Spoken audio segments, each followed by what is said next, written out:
Is the U.S.-China trade war about to escalate again? President Donald Trump has started his second term with an aggressive tariff policy, reigniting the trade war between the United States and China.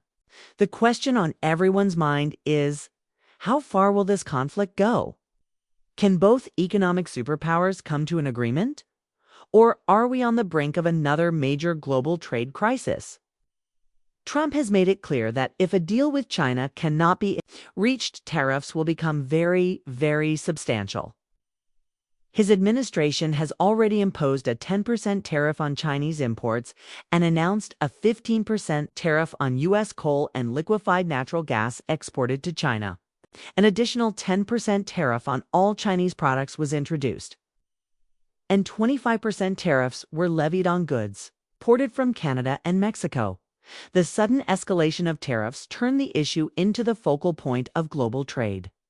But thanks to Canada and Mexico's intervention, implementation was temporarily delayed by 30 days. However, this grace period is unlikely to last, as China has already announced a comprehensive retaliation package against Trump's policies. Relations between the two economic giants were already strained during Trump's first term, and now there are growing concerns that the conflict will escalate with even greater intensity. The key questions now are: how extensive will China's countermeasures be? What impact will this have on global markets? And how will U.S.-China relations evolve during Trump's second term? The background of U.S.-China tariffs and trade tensions. The Trump administration's new tariffs were officially announced on February 1st, and while their enforcement was postponed for 30 days due to pressure from Canada and Mexico, Beijing did not wait to respond. On February 10th, China unveiled a massive counterattack targeting multiple sectors. This ongoing trade battle is not new. It dates back to 2018, when Trump first imposed sweeping tariffs on China during his initial term. In response, Beijing retaliated with additional duties on U.S. goods.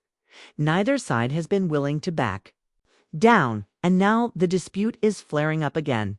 China's latest retaliation includes a 10% tariff on U.S. coal and liquefied natural gas (LNG), along with a 15% tariff on crude oil.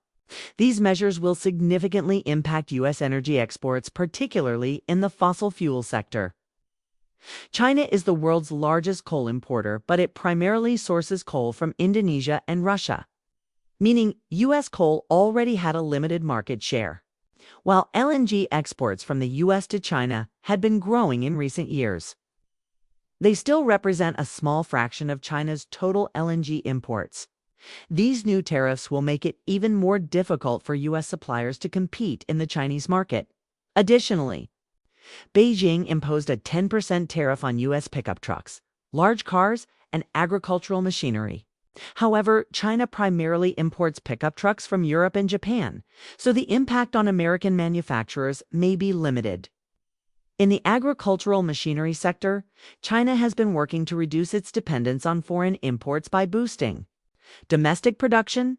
These tariffs appear to be part of a broader strategy to support China's domestic industries rather than merely a retaliatory move against the U.S.-China's most strategic move, restricting rare metals export zone of China's most significant responses to Trump's tariffs is its decision to impose export controls on 25 critical rare metals.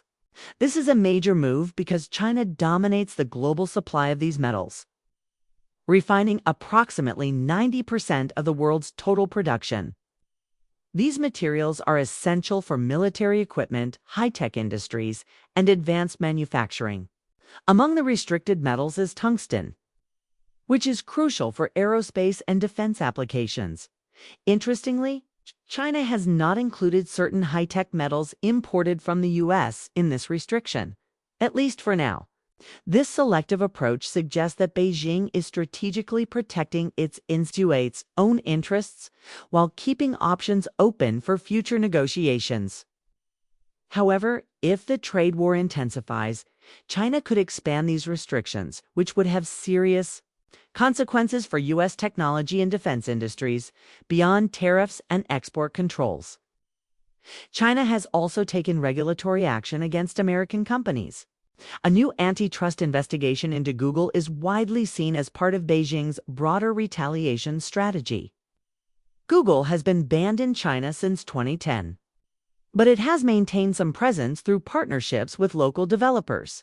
The investigation signals that China may increase pressure on U.S. technology firms through legal and regulatory means.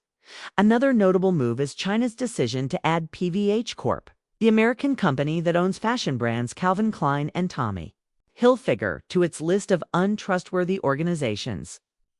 This list, created during the previous escalation of the trade war in 2020, includes foreign companies that China believes are acting against its national interests. Companies on this list could face severe penalties, ranging from restrictions on foreign employees entering China to hefty fines. How will this impact U.S. consumers and the global economy? The Trump administration's 10% tariff on Chinese products is not just an economic policy, will directly impact American consumers. According to the U.S. Census Bureau, exported $426.9 billion worth of goods from China in 2023, and an estimated $41.8 billion in the first 11 months of 2024. If import figures remain steady, the additional 10% tariff could translate into roughly $40 billion in extra costs. Most of these costs will be passed down to consumers. The industries most affected by these tariffs include electronics, clothing, and consumer goods.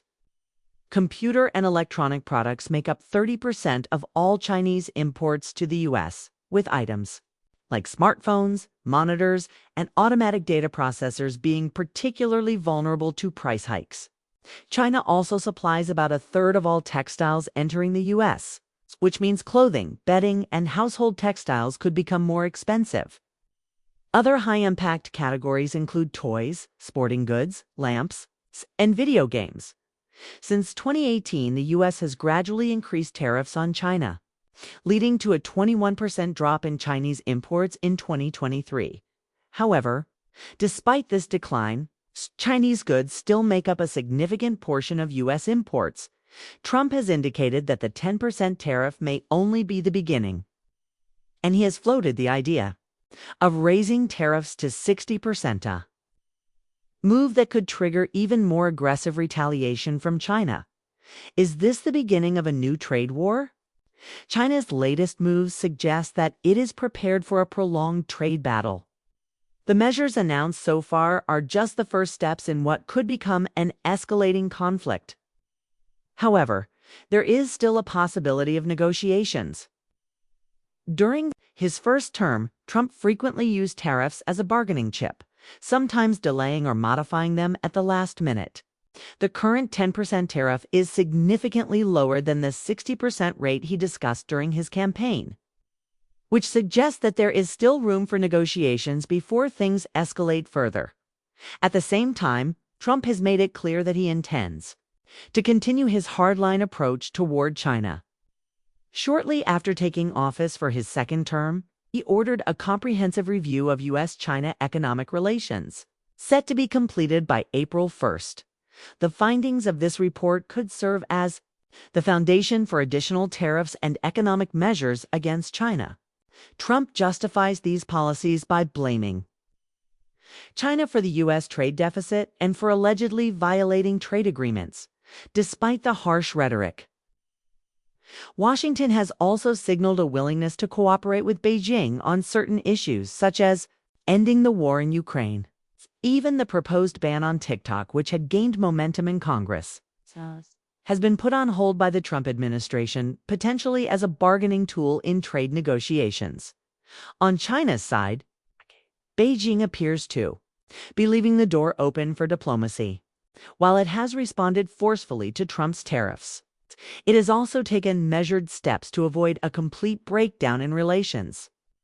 Both countries remember the damaging effects of the last trade war, and there is still hope that negotiations can prevent another economic standoff. Conclusion: what comes next? The second round of the U.S.-China trade war has begun, and its outcome remains uncertain. Trump is determined to push forward with his America First economic strategy, while China is making it clear that it will not back down the coming months, will be crucial in determining whether this conflict leads to a full-scale trade war or if both sides find a path toward negotiation. For now, consumers, businesses, and global markets are bracing for the impact of escalating tariffs and economic tensions.